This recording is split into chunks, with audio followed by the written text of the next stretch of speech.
Hi everyone, and welcome to Local Notes.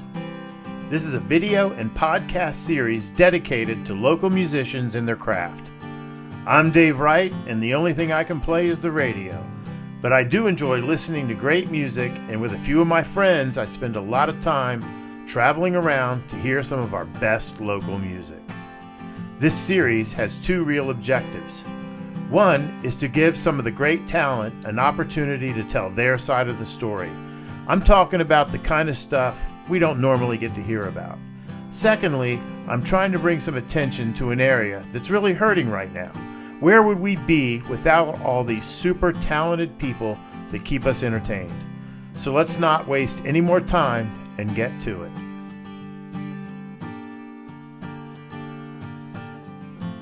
Hey everyone, welcome to Local Notes.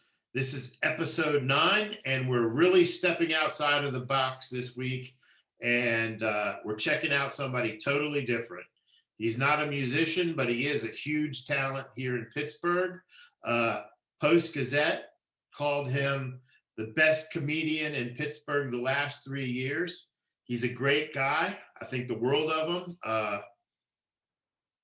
I'm so pleased that he took a few minutes to sit down and talk to us. I know he's a busy guy. I even canceled on him one time, and he still came back and did it.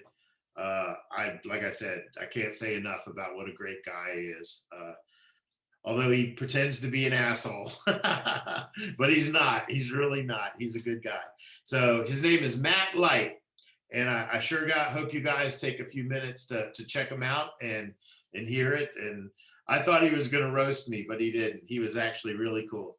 So, all right, guys, there's one thing new that I'm going to add to the show, and I'm going to put a couple events that I'm going to be going to over the next couple weeks.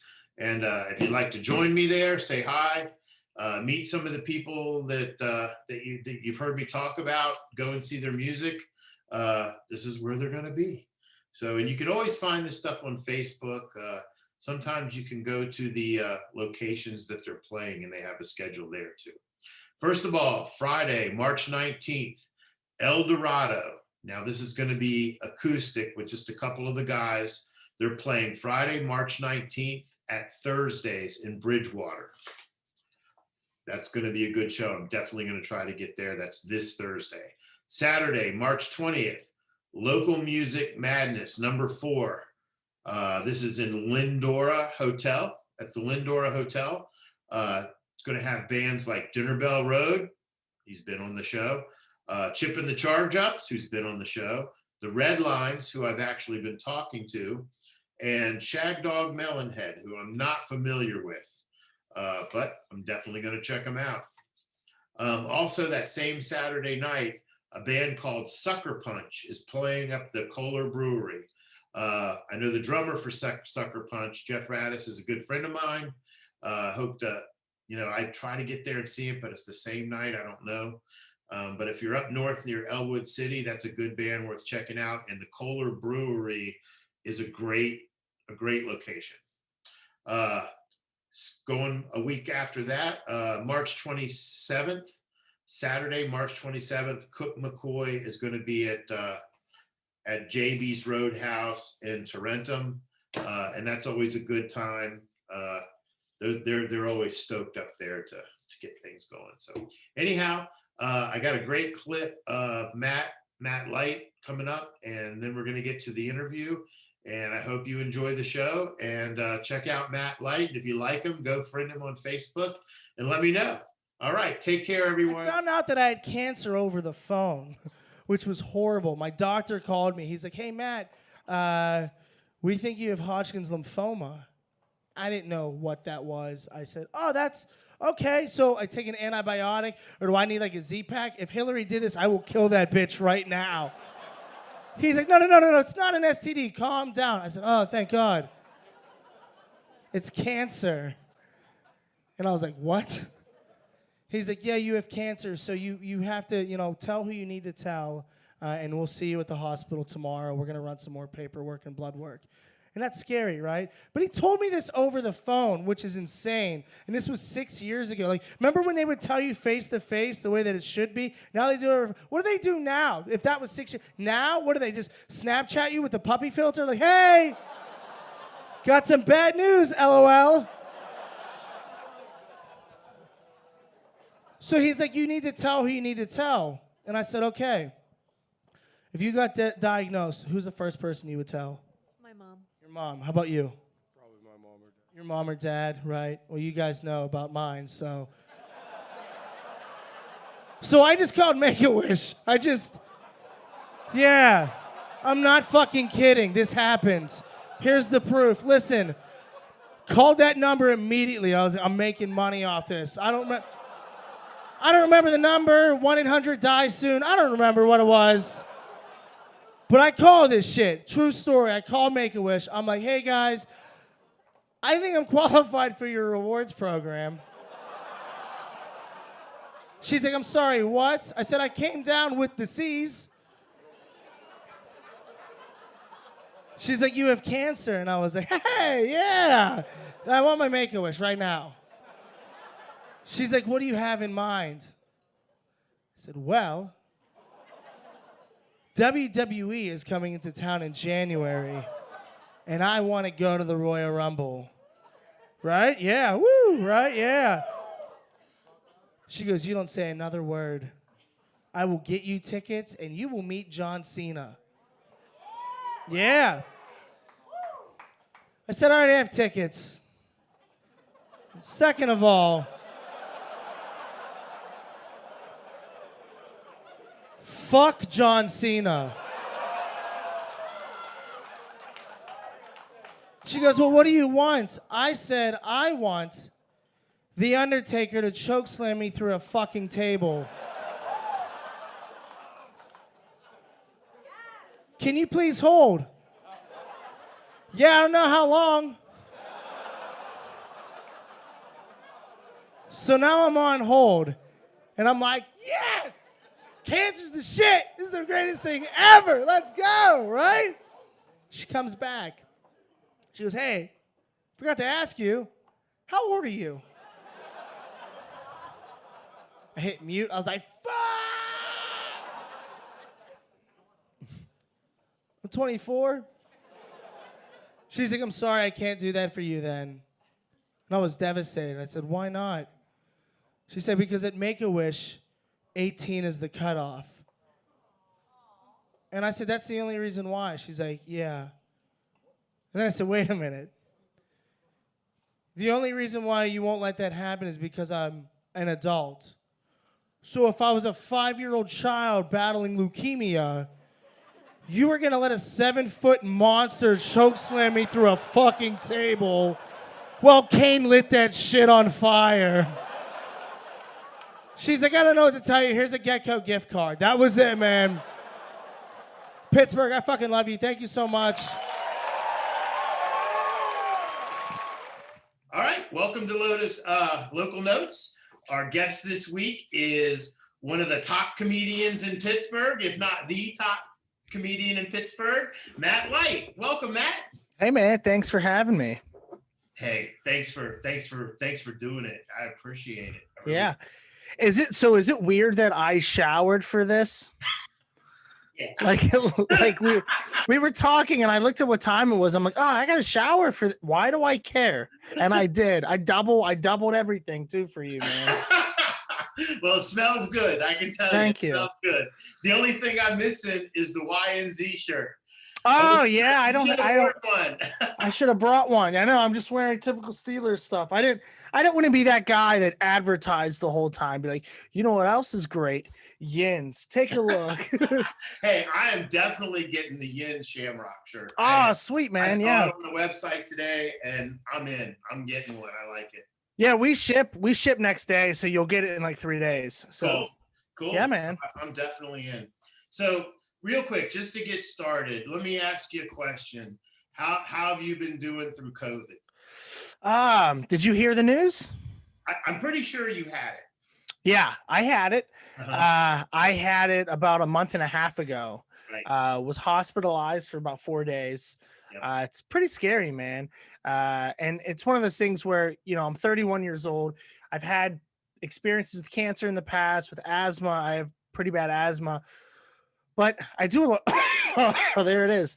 I do a lot of traveling, and I didn't want to say I felt invincible, but like I was messing around Right. to where like eventually I was gonna get it, Right. and I just didn't think it would be as significant as it was because I'm friends with a lot of people my age and they've had it and they're sick for 3-4 days like any other flu. Mhm. And for me it was really tough because my oxygen level, you want it to be close to 100. Right. I was at 74. Holy Christ. Yeah, like I almost died. Yeah. So it was crazy. It was super scary. But yeah, COVID not only affected health, but obviously profession. Right. So it's just been a hard time for everyone, but Sure. but we're all gonna get through it, Yeah. Yeah. so and that's the best way to look at it. I think last fall, when you did a show at the Crab Shack, you guys said that was like the first show you guys had done all year. Oh yeah. Yeah, it was Yeah. long. It was crazy because I remember I had the 2 weeks before COVID really hit us, and Mhm. everybody was talking like because it was going on in China, and I didn't care because I'm like they wear masks all the time at airports. To me, whatever, it's not coming over here. Mhm. And I just headlined the show at the Improv, and we were gonna do it monthly because the tickets were so good. I'm like, this is gonna be great. I had 6 shows lined up for that, plus all my other gigs throughout the summer doing colleges, and right around St. Patrick's Day is when they were like, all right, no St. Patrick's Day. And I'm like, whatever. And then I knew it was real. Excuse me. I knew it was real when they shut down March Madness Right. because that's like $1 billion tournament. Right. And then you would see the concert shut down a little bit more and more. Motley Crue was afraid of coronavirus. Yes. This is Vince Neil killed one of his friends drinking and driving. Tommy Lee has had every STD known to man. Mick Mars is made out of Play-Doh at this point. Like I was like, if they're afraid of this, these guys, then it's got to be real. You know what I mean? Right. Nikki Right. Sixx overdosed and died, and I was like, all right, well, if these guys are afraid of it, then this little kid with asthma should be too. Yes. Yes. Well, I had it. I got over it about 2 weeks ago, and it was bad for me.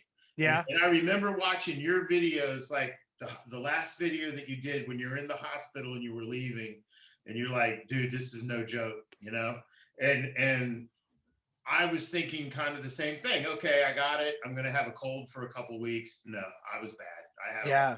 Yeah, I did. It's tough. It's scary. And I'm so proud though. I'm actually, this is it's kind of a blessing in disguise because I'm not glad that I got it, but I am because my gram was never going to get the vaccine. And it's somebody 86 years old. If she gets it, I don't have the money to pay for her funeral. So, I was like, I'll pay for your vaccine. That's like Right. $25. Right. But your casket, like, I hope you like a luge or like a sled, because that's all you're going to get. But I talked to her for a little bit and she's like, yeah, let's do it. And she called me today. She has a headache, but that's the only side effect she's had so far. So, Wow. yeah. I hope everything works out. Yeah. So very good. Do you got any stuff coming up? Anything new coming up? I have a few things lined up. I'm bringing a few comedians to Pittsburgh, actually. As far as shows, I'm doing a couple secret shows coming up soon. Mhm. They're not secret, but what I mean by secret is I don't release the location and where it's at until like the week of, Okay. because I don't want it to sell out and then people get pissed off and they'll be like, oh, there's too many people here. And then, Right. everything happened. Right. So, but I got some things lined up. Hopefully I get back into podcasting soon. It's just right now, it's just the past month for me has been recovering from COVID. So I'm getting there. And Memorial Day weekend, I'm going to have a huge outdoor comedy show. So it's called Goat Fest. It's stupid. We're gonna have a lot of people out of town and in town performing on that show. And it'll be fun because it's outdoors, so you can kind of, social distance, wear your mask if you, Right. do your thing, and yeah, Right. it'll be nice. Right. Yeah. Do you know where it's going to be? Yeah, it's at JB's Roadhouse. I know JB's in Tarentum. Yep. Yep. Yeah, awesome place. Yeah. They do the outdoor stage, and Yep. John was like, "Let's do a big comedy show," and I was like, "I'm in." So yeah. He cracks me up. He's a mailman during the day. Is he really? Yeah. Oh man, I'd love to hear the shit he says when he's carrying mail. He's funny in a way of like John Prine, because he was like, it's a music joke. But I hope so bad he gets attacked by a chihuahua. Like, I hope so bad. I got to make sure he sees this. Oh, for sure. Hi, John. Yeah, he's a great guy. So JB's in Memorial Day weekend. Yeah, the Saturday. Hopefully it doesn't rain. I did some research. 2 of the last 3 Memorial Days weekends did not rain. One of them did. But worst case scenario, rain or shine, we'll have a huge ass tent. Right. We'll be good to go. Cool. Yeah. Very good. All right. So tell me this. How did you get started in comedy? I mean, comedians have this thing that, they're funny on stage, but behind the scenes, they're really upset. Is that you? No. No. I'm just an asshole. So I think I got into stand-up, I think, just because my hero growing up, I had 2 of them. Early stages was Adam Sandler. Okay. And I didn't know how he got famous. Like he was on Saturday Night Live and then he got his movies. And so like I did research on him and he got famous from stand-up. Right. And then Tom Green was like to me, like everything when it comes to making videos and stuff like that. Mm-hmm. So I was like, well, what did these guys do? And they all started doing stand-up. And I remember when I was a kid, the first stand-up I ever watched was Andrew Dice Clay. Okay. I was like 4 years old. So like I had no idea how filthy these nursery rhymes really were. Right. I just knew them as a kid and I laughed. I'd see my dad laugh and I would laugh. And my dad didn't even give a shit that I was like, hickory dickory dock. Oh, like he didn't care at all. Like he's like, yeah, watch whatever. Which I think is actually good parenting. Right. Because I think if you tell your kid not to do something, then they want to do it. Yeah. If you give them the option, then you realize, oh, I probably shouldn't do that. You know what I mean? Mm-hmm. So watching those guys, and in high school, I was the class clown. I was smart, but I didn't pay attention. So like every time we had to do a project, I'd be like, well, can I make a video? Like, I don't want to do shit out of construction paper and point at buildings. Can I do a video? And they're like, yeah. Right. So like one of my teachers just said to me, he's like, I think you're like wasting your time. He's like, you should be on Saturday Night Live. You should be doing things that you want to do. And I didn't go to college. My grades weren't good, but I was smart though. Like my testing was awesome. And I just said, why go to college when I have to pay for it? Because my parents couldn't afford it. So I was like, or I could just learn stand-up and learn comedy. So I did that. Right. And here I am in 2021 doing 3 shows a year. Yeah. Living the dream. Yeah. Yeah. Oh my, I'm doing show. What's that? I said I'm doing shows for fucking zucchini right now. Deep fried zucchini. They're like, hey, we don't have any money tonight. How's some stale potato chips and pretzels? And I'm like, well, can I get some of that popcorn in the back too? And we got a deal. Where did you go to high school? North Hills. North Hills. Class of 2007 and a half. I went to summer school. 2007. Yeah. I have a daughter that graduated that year. 2007? Yeah, she was Seneca. Okay, Seneca Valley? Seneca Valley, yeah. She hot? They all have kids now. All of them. I have 5 grandkids. That's not what I asked. I said, is she hot? It's avoidance. I can see that. You're very Mike Tomlin-esque right there. There you go. Oh, that's funny. Oh my God. So did you play football in high school? No, I played in 7th grade. I Uh-huh. was terrible. I played in ninth. No, I played in 9th and 10th grade. I got a concussion, and that was it. I was really fast. When we did pickup football against all the players, I Mhm. was really good. But I just when I had the pads on, so here's the thing: is the guys that they think that are going to be good get first pick at all the equipment. Right. They get the cool jersey number, they get the shoulder pads that fit them, and then there's me, 5'3". They're like, all right, we're giving you lineman shoulder pads. You're gonna be number 86 and you're gonna be a running back. I'm like, what the fuck? How am I gonna be good? I'm walking around like Quasimodo at practice. And I just like, so I never had like, and I'm making excuses because I don't like to fail, but I Right. didn't have the fair shake that I thought I could have. And North Hills is a powerhouse school for football. So no, I just got drunk in the parking lot before games. That was our thing. So one of my favorite things this year after the Steeler games, I Mhm. mean, watching you jump in the river was always great. Yeah. And like nursing on all the Brady fans and all that, or the Brady haters, Oh yeah. kind of stuff, goading them on. That was hilarious. I loved I it. I was actually gonna wear my Tom Brady hoodie. It just came in the mail today.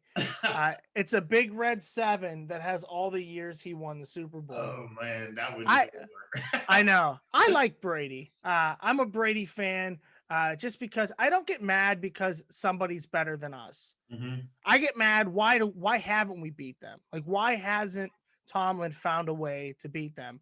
But yeah, jumping in the river was super fun. Fun fact, I don't know how to swim. Really? I don't know how to swim. No. And so that's why I quit doing it because we didn't have a boat down there anymore. Right. So we went down there, and every time I went down there, there was a guy with a boat. Mhm. And the last time I was going to do it, right before I went to do it, I said, fuck it. We don't need a boat. I'm just going to do it anyways. A cop grabbed me and goes, Matt, you're not doing it. I was like, what? He's like, we know you jump here. You're not doing it. I was like, all right. So I quit doing it. Mhm. And then between asthma and the cold weather, no boat, how was I going to? Because once you get in, you think you can just climb up, Mhm. but there's about 6 feet from the water To the to the ledge. to the ledge. Yeah. So like, and I'm not a light person. I'm 210 pounds.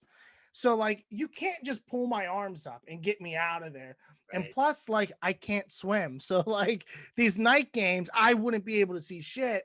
Right. And and who knows what's in the water? Some dead body from Carrick could pull me under the water. Who knows?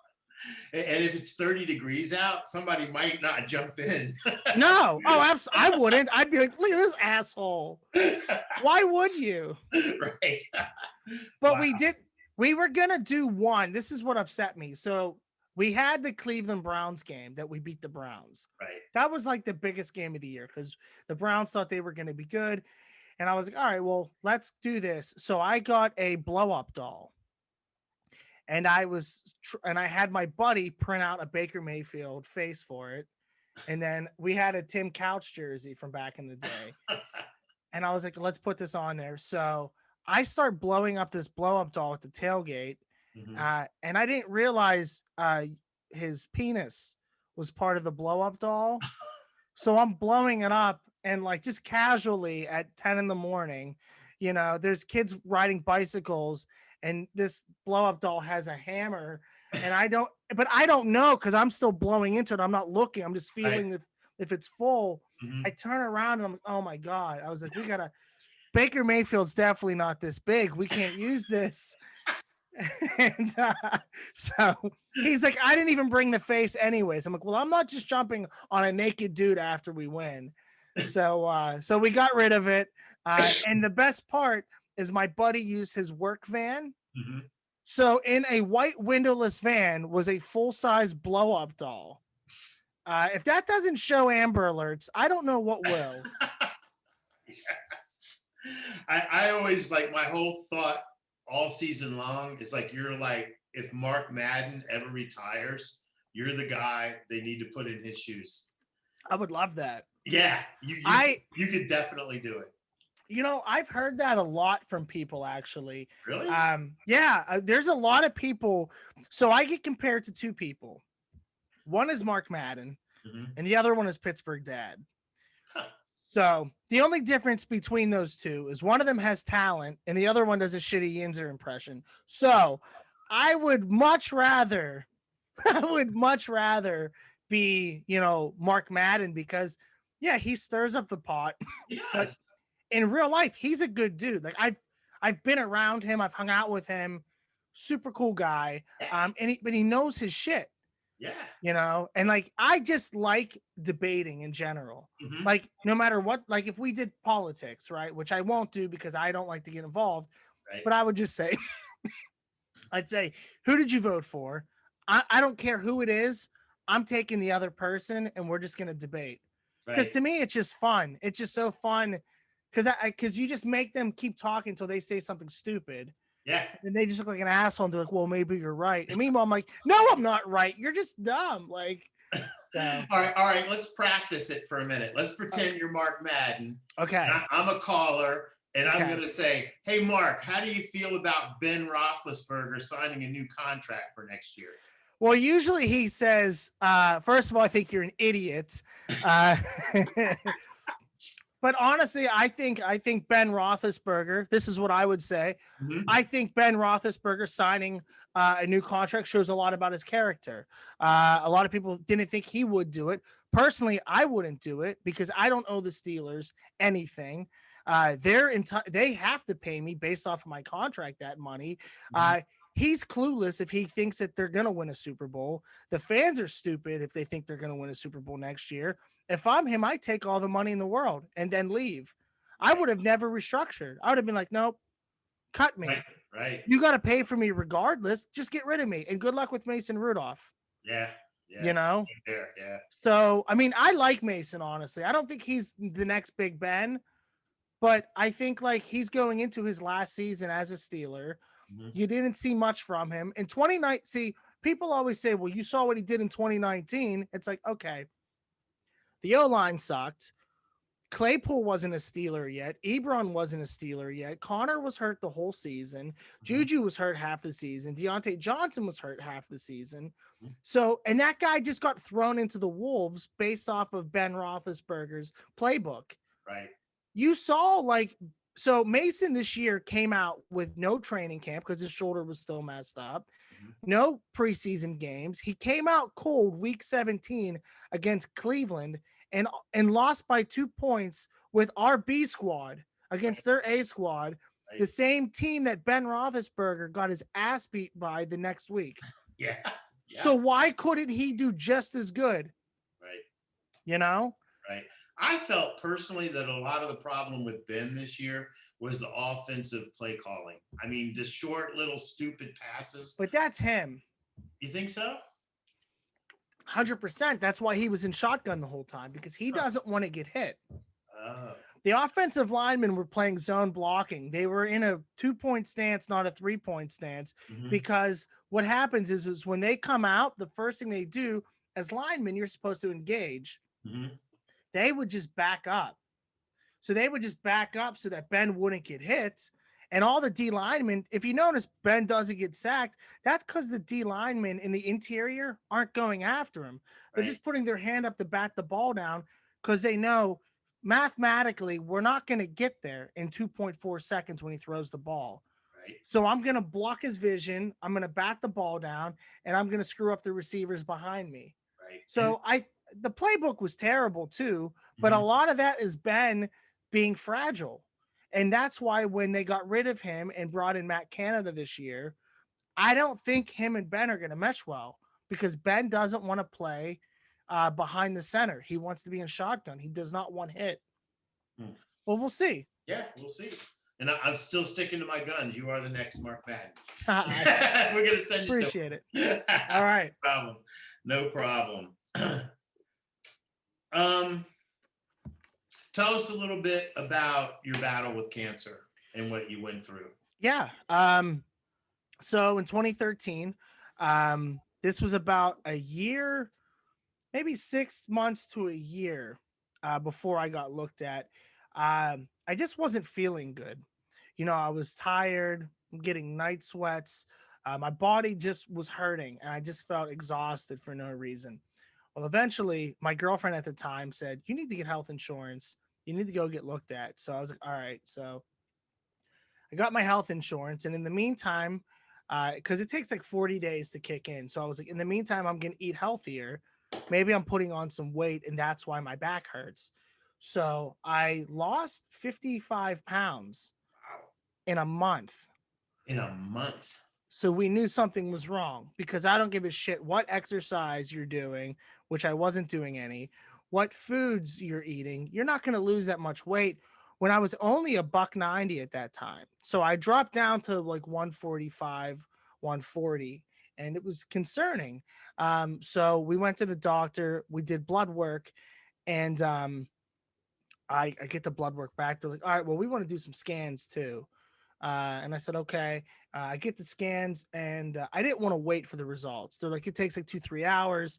Mhm. You can leave if you want. We'll call you if we need you. And I was like, okay, good, because I have a show tonight. So I go up on stage, I bring up the first comedian, and I get a phone call from my doctor. Doctor's like, hey, what's going on? I was like, you tell me, man, what's going on? And he's like, you have cancer.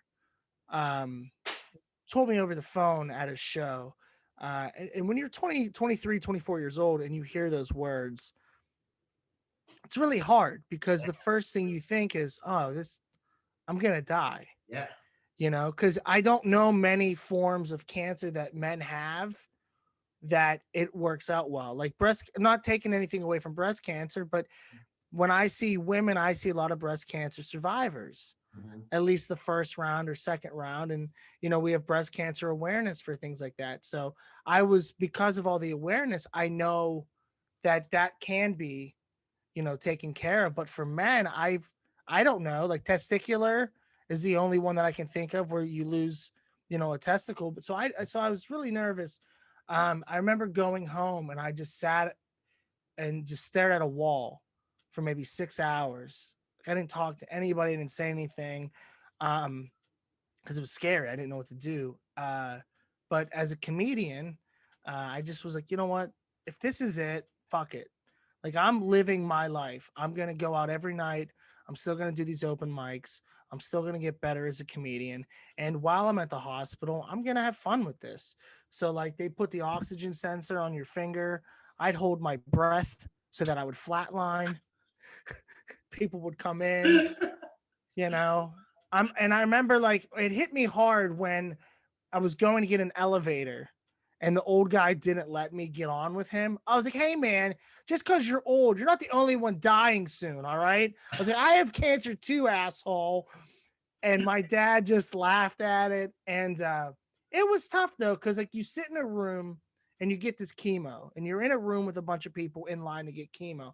And I'm not taking anything against people that are older, but you're in a room with people that are 75 plus years old and they have cancer, and it's just more common. So I'm like, yeah, that makes sense that you guys are here. I don't want you to have it and I want you to get better, but why is this happening right now?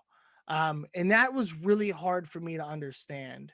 But my mom is a very sensitive person, so I couldn't let her know how much it was bothering me. So I just would joke about it. And honestly, like doing stand up really helped me. I was doing stand up with like no hair, no eyebrows. I look like Uncle Fester from the Addams family or like a fucking glowworm. And so I just had to address the elephant in the room, and I made material about it. And I was nervous at first, and I'm thinking, if I talk about my cancer, people are going to get offended.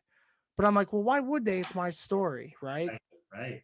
I started talking about it, and literally every single show I've done since then, and I've brought up cancer, somebody's come up to me afterwards, whether it's them or somebody that they've gone through, and they thank me for talking about it, you get a lot of compliments. Hey, that was a great show. You're really funny. But hearing things like that, like when it actually touches you, Mhm. is the coolest thing in the world, especially because like I'm a huge asshole on stage. Mhm. So when somebody's like really heartwarming with me, and they can separate the jokes from reality and what we've gone through, that's really rewarding, man. And it makes you want to do it even more, Right. you know? Does anybody ever get upset with you about your jokes? Like they feel like you cross a line or something? No, kind of. So one time I was talking about my cancer stuff. Uh-huh. This is a great story. I'm talking about my cancer stuff. This girl who was at the show, but she wasn't paying attention. Right. She was at the outside bar and she came in and I said something about my story. Now you've heard my cancer stuff. It's not offensive at all. Like zero, none of it's offensive at all. She comes in, she goes, "Cancer's not funny," like that. And everybody's looking. I'm like, yeah, if you weren't listening to the last 3 minutes, you would know that, bitch. Mm-hmm. And she's like, "Shut up," like that. Well, my mom's very emotional, like I told you, but she's also Italian. So her emotions get the best out of her sometime. Yeah. And my mom goes, "Shh," like that. And this girl's like, "Fuck you," and throws a drink near my mom. Oh. My mom picks her up, slams her on the ground, and starts fucking teeing off on this girl. This is in the back of the room. I'm literally about to get off stage. Like I have like 3 more minutes left. Uh-huh. And I'm just sitting there just watching my mom steal the show, beat this chick's ass. And I'm just like, all right, guys, well, I gotta drive my mom home before the police come. Have a great night. So we grab my mom, we put her in the car, we get her out of there. I'm still at the show. And then yeah, so that's when somebody's gotten mad before. Right. Another time people will get mad is when they're drunk. Yeah.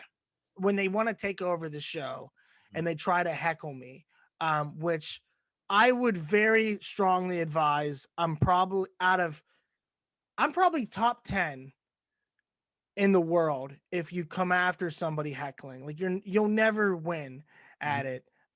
So I'm not nice about it at all, and I will roast the shit out of you until my time is up on stage. Do you ever see a guy saying, "I just hope he starts because I want to get him"? Oh, 100%. It's in front row, the guys that sit like this, like they're court ordered to be there, you know? I'm like, "Hey, asshole, like sit in the back." Right. You know, like if you wasted your Groupon on this, it's on you. But yeah, I've had people like talk shit and I'm like, okay. And then they think that they'll be funny. And one of the biggest rules is never give them the microphone. Right. I don't care. I'll go ahead, say something like that. And it's just like how I mentioned on a debate. Eventually he's going to stop being funny or stop saying something that makes sense. And then you kill him. Right. But no, I've the only time it bothers me is when I'm not headlining and I'm opening for a famous comedian, because now he has to deal with all that bullshit. Right. So I can't really be funny about it. I just have to tell them, "Hey, shut up and enjoy the show." But if it's my show, I just kill them. I've done something where I'll just say, "How much was your tab tonight?" And I'll ask the server, and I'll leave $100 and tell them, "Get the fuck out." And I throw them out of the show and I pay for the tab. This other thing I do that's really funny and nobody's ever gotten mad at it, but I play with stereotypes and I call this game, "Do Black People Really Tip?" And at the end of the show, I have $100 bill and I look for a black couple and I take or a foreign couple, whatever it is, whatever the stereotypes are. Right. And I will take their check after they paid for it. And I go, "Here's the deal. If you tip 20% or more, you get $100. If you didn't, the server gets it." And I'm like, "It's time to play." And everybody's like, "Dude, black people tip." Oh my God. And I open up the checkbook and I read what the bill was, how much they tipped, what the percentage was. And then I give them the money. And honestly, it's okay because it's win-win, because the server gets money if she gets screwed over, and the guy gets money and it makes me look like an asshole. Right. So that's something that I do too. That's hilarious. It's fun. What's your do you have a favorite place that you like to perform? You know what's funny? It's actually probably Cane's. Really? Yeah. I mean, the first time I went there was so much fun. Mhm. It's because it was like Crawford hits me up and he's like, "Hey, do you want to do this basement show?" And I'm like, "What?" Because like he's a big name, so I'm like, "Why would you perform in a fucking basement?" Right. No, I don't want to do it. Why would you do it?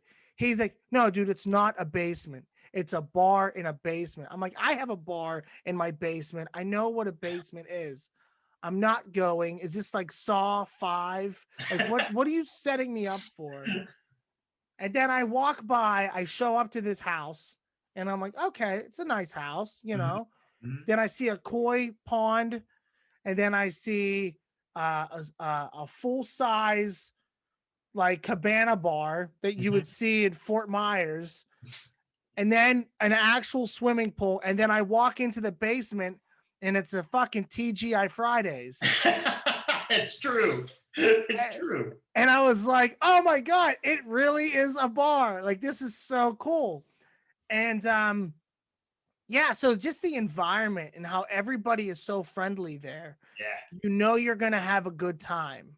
Yep. So yeah, I think honestly, like the improv's number one to me Right. because I mean that's where I never got a break, but that's where I've been the most successful at. Mhm.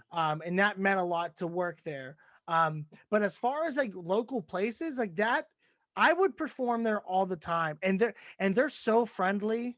Yep. Like they're the nicest people in the world, man. So literally, like, yeah, other than the improv, I'm not even kidding. Canes, and we all talk about it, dude. Like Crawford, Conkle, Travers, we all talk about like, oh, it's the best show of the year. It's so much fun. Our favorite thing is the next day after the show, Crawford always is like rambling on about it on the air on DVD, Yeah, talking about it.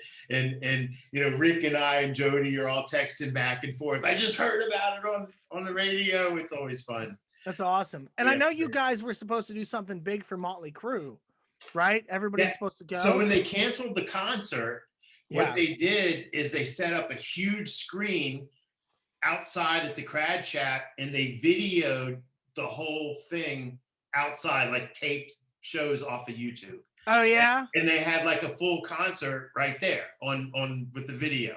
They're It the was coolest, man. They're like, it's so cool. It's like a secret club too. Like it everyone is. that goes there. Yeah. It is. So if you guys listening on my Facebook, you're not invited. You cannot come to the cool club. Um, but I talked to Crawford today actually about Motley Crue. We're going, Mhm. hoping everything's okay. Right. So if we're tailgating and you guys are tailgating, let's have Yeah. some drinks, man. Yeah, definitely. We'll Yeah, hook up. for We'll definitely, sure. and I will definitely gonna look for you at the Steeler games next year. Yes, please For do. sure. Absolutely. I won't remember, but It's gotta be fun. Um, where do you get a lot of your material? Where do you come up with it? having a shitty life. Literally, no, I mean just life, relating to people. Mhm. One of the things I've learned is to be more open-minded in life. And it actually helps you with stand-up because I will do things that I never thought I would do just because if it goes bad, I have material now. Like I can write about a bad date. I can write about, like, skydiving or something stupid that I would never do. So, I mean, life experiences, man. I don't get into politics. I think it's stupid because as soon as you start performing, you lose half the room no matter what you talk about. Yep. That's not when it comes to stand up, I want to be a distraction. Like everybody has shit going on at home. Everybody has problems. I want you to laugh at your problems. I want you to forget about your problems and just have a good night. So I mean like mine is really just life lessons, like things that I've gone through, and Mhm. I try and turn something shitty into something hysterical, and then I do a little bit of crowd work too to make them feel like shit too. Have you ever had a day job? Yeah, Yeah. yeah, man. Yeah. I What did you had do? so my day job from 18 and up. Well, the first job I had, I worked for the Steelers when I was 12. I was a host of a TV show called Kid Zone. Okay. And then I worked at a bingo, and I sold strip tickets. And then I was a server at like 4 different restaurants. Uh-huh. Then I worked at 2 banks, and I worked for credit card processing. But I've been just doing stand up since 20 2014. So Wow. it's been, yeah, 7 years. Uh-huh. And I may or may not secretly have a job now because of COVID. Huh. Yeah. So since COVID has done its thing, because I haven't been able to perform Right. as much, so I do have a secret day job right now. Okay. I can't say where, but it's a place. And you're working and you're I'm getting working. paid. I'm getting paid. Yeah. Yeah. That's important right now. Yeah. Yeah. Oh God, I'm dying. No, I'm fine. Don't worry. Okay. I just watch you every time I cough. Oh, it's contagious. Every time I cough, you're like, oh my God, he's gonna die. I think this is it. This is his make-a-wish. No, you're good. I know. I still have the lingering cough, and Oh, it just sucks. drives me crazy. Yep. So and it's just that was the worst part about it for me, the cough. That was the worst part. It doesn't stop. Once you cough once, it's bah, bah, bah. And it doesn't generate anything. Like it feels like it's not helping. It's just dry. Yes. And I just feel it here. Yes. Yeah. It's the worst. Yep. Very good. What's next? What are you planning for the future? Oh. So I have some big news coming up. Okay. I can't tell you what it is yet. Okay. Because it's up in the air. Uh-huh. What I will say is if I still live in Pittsburgh, Mm-hmm. hopefully I'd like to do more videos with Iron City, with the tailgating, if that happens. Like I said, I'm gonna start my monthly show back at the Improv. But if I don't stay in Pittsburgh, I'll let you know where I'm going. Okay. We'll definitely follow you for sure. Yeah, for sure. Absolutely. Do you have anything going on right now? I mean, we're kind of at the end of the COVID. Do you have any shows going right now? Anything coming up real soon? Well, you've got the one coming up at JB's. Yeah, JB's. I don't think I have anything concrete until May. Mm-hmm. Okay. If I do and that changes, I'll let you guys all know. Okay. But yeah, right now it's really just focusing on new material and doing more videos. I'm going to be doing a lot more videos on my Facebook. So I have a few sketch ideas. We'll get those up there. But as far as like live shows, I'm being pretty selective with those ones for the time being, just because, COVID, we are opening up a little bit. But as well as opening up a little bit, a lot of people are going to be going out doing other shit than wanting to see comedy. They're going to want to be doing other things. So I kind of want that to kind of settle in for a little bit and then make some announcements. Okay. And then, yeah, man, it's going to be exciting. Do you have any more really good comedy stories? Like some weird shit that went down at a show? Some crazy stuff? Crazy stuff. Okay. I can tell you I'll tell you a fun weekend that I had. Okay. Is I hung out with Craig Robinson, who played Daryl in The Office.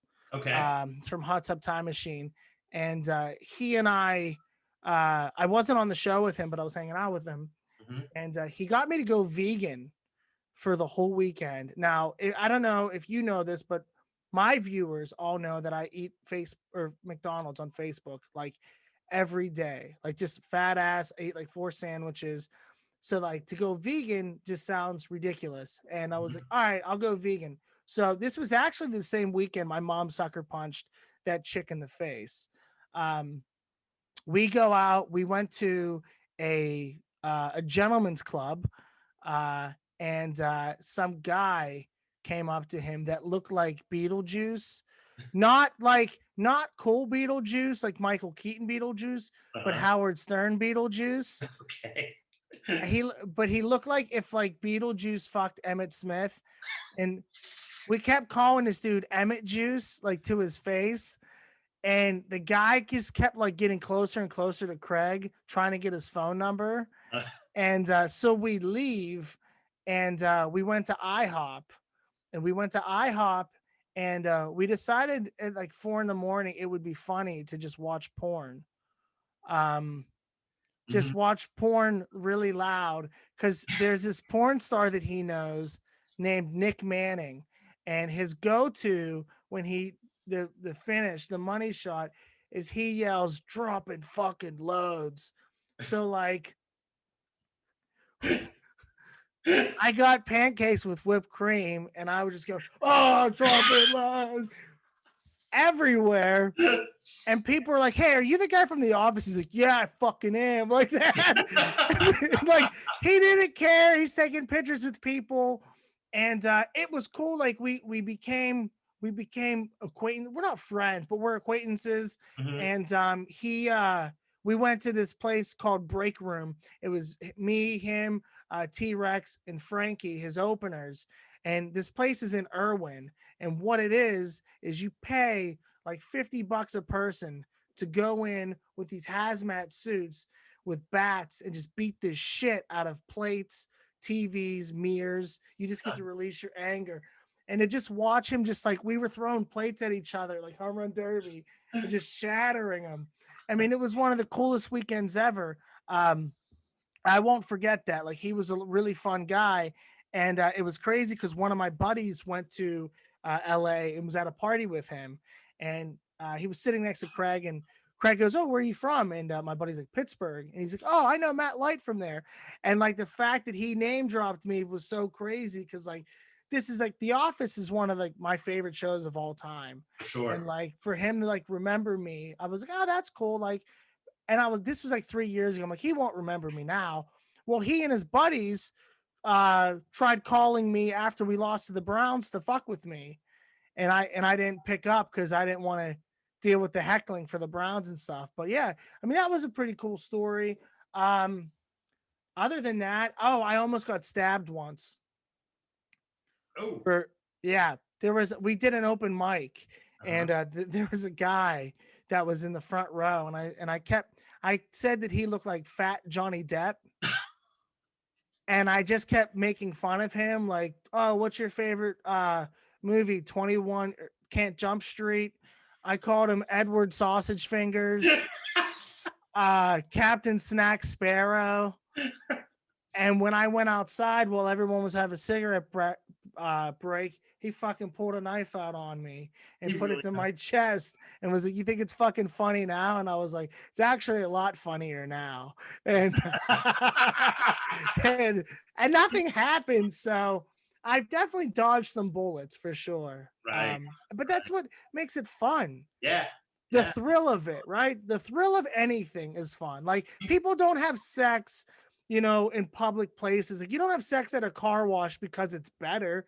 You do because of the fear of getting caught. And I feel like every time I'm on stage, it's my fear of getting my ass beat. I get to be like, when I was a kid, wrestling was my go-to, right? Shawn Michaels was an asshole. Like, I get to be him for 45 minutes and have Right. a whole crowd hate me but love me at the same time. You know what I mean? Mhm. So it's just fun. You're always on the edge. You're right on Yeah. the edge. You're riding the razor edge for sure. Well, one of the questions I was going to ask you earlier, and now after talking to you, I think it's a moot point. But your parents, they supported you obviously through all of Yeah. this, big And time. it's so rare to see that, because when you tell somebody you want to be a comedian, the first thing they think is, well, you're not going to make money. You're Right. never going to make it. My parents, go ahead. What's the worst case scenario? You know what I mean? Yeah. They were always supportive about it. And then after the cancer stuff, that's when I said, I'm going all in. Fuck this. Like, if I don't make it, I'm still alive. Right. Like, I don't care. Like, everything is just icing on the cake for me. And like, people like say like, well, do you think you'll ever make it? And I'm like, well, it depends what you think is making it. For me, I've been doing this 13 years. I've been able to meet so many friends, have so many people in the city support me, come out to shows. Mhm. I made it. I'm not rich, I'm not famous, but to know that like you do something that changes people and that they can get some sort of joy out of it, I'm Right. cool with that. It's better than anything else I would have fucking done. Yeah. So Yeah, it's for it's sure. nice. So Yeah. I'm really happy with how they've supported me. Sweet. One more thing I want to throw out there. I know we mentioned it before. You got to tell everybody where they can get the shirts, where they can check Oh, out the shirts. I know yeah. you're a modest guy and you're not out to promote, but Let me go grab one. Give me like 5 seconds. okay. Yeah, do it. I In got the one. meantime, I'm gonna tote you up a little bit. So you guys, if you get a chance, you've got to see him. He's absolutely crazy. The show that he puts on is right on the edge, just like I said. He gets everybody riled up, and he's absolutely hilarious. So if you get a chance this summer, make sure you get out and see Matt Light. He'll be around. He's named a couple places, and I hope you guys are enjoying this interview. And you need to see the shirt. So All right. here That he was is. the most exercise I've done since COVID. So we'll see how I'm doing. And I learned how to keep talking without anybody to talk to. What did you? Yeah, was it fun? I did. So I started a clothing company called Yins. It's YNZ without the I. We got like a little Steelers thing here. Yep. I wanted to make like a premium t-shirt, something not from the strip district, something that's not 100% like sports related, Mhm. but had roots to Pittsburgh. I wanted good quality shirts, and I wanted shirts that I could wear on stage. So I love that one right there. yeah, this one's pretty sweet. This was the #1 seller. Yep. It's based off the NWO wrestling, and yeah, this is the black and gold. Nice. So there's that one, and then the one we have now has the shamrocks. Yep. And it's green. Yeah, it's really cool. So I started that together. It's nice. I like wearing them on stage and stuff. And we'll have hoodies soon. Flannels. We're gonna have yoga pants, all kinds of stuff. And it's what I like is like I'm taking my time on it because I don't just like when I make stuff, like I want to make sure it's really good. So it's not like a $5 piece of shit shirt you wear and the stuff fades and the t-shirt shrinks and it doesn't fit and the sleeves are too, you know what I mean? Yeah. Like it's so soft. If you're not a t-shirt person, wear it to bed. I know a lot of girls that wear these to bed. But yeah, it's awesome. I have Mason Rudolph wears them. Tyler Kennedy has a couple of them. Crawford has them. They're awesome, man. And yeah, What's the website? Where can we get them?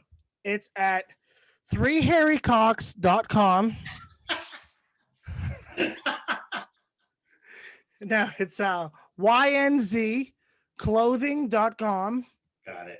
And yeah, we ship it. The thing is, I wanted to do a Pittsburgh company that was based in Pittsburgh. So everything is printed, designed all in Pittsburgh. So you're not buying something that's Pittsburgh like these other assholes and it's shipping from, New Brunswick or something, you know what I mean? So it's all local. Right. Yeah, man. Yeah, cool.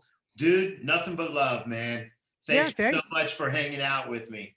Thanks, Dave. Thanks for having me. You think me. maybe in another year or something we'll come back and do this again?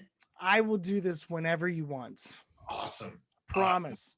Maybe one like halfway through the Steeler season or something. Yeah, let's do like it. A Steeler update or something. Hell yeah, man. Anytime you want, man. This was a lot of fun. Dude, you're awesome. I appreciate it. Thanks, brother. All right. Thank you. All right, man.